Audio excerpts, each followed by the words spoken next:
Magandang araw sa ating lahat, lalong-lalo na po kay Dr. Salgado.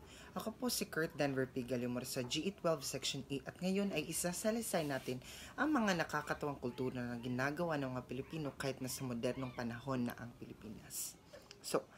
Ang mga Pilipino ay kilala sa kanilang mga masasayang kultura at nakakatawang mga kaugalian. Narito ang mga ilang halimbawa ng mga nakakatawang kultura na ginagawa pa rin nating mga Pilipino kahit na sa kontemporaryong panahon.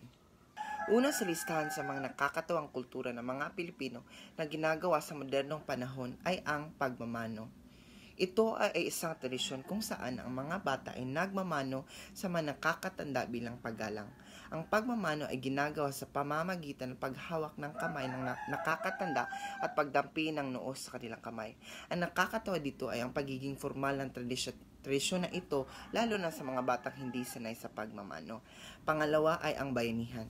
Ito ay isang tradisyon kung saan ang mga Pilipino ay nagtutulungan sa paggawa ng mga gawain tulad ng paglipat ng bahay o pagkukumpuni ng kasada.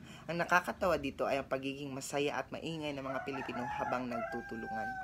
At ang huli sa listahan ay ang pambansang pastime. Ang pagiging masaya at maingay ng mga Pilipino ay makikita rin sa kanilang pagkahilig sa mga pambansang pastimes, tulad ng pagkain, pagkanta at pagsasayaw. Ang nakakatawa dito ay mga pagiging malakas at masigla ng mga Pilipino sa paggawa ng mga bagay na ito.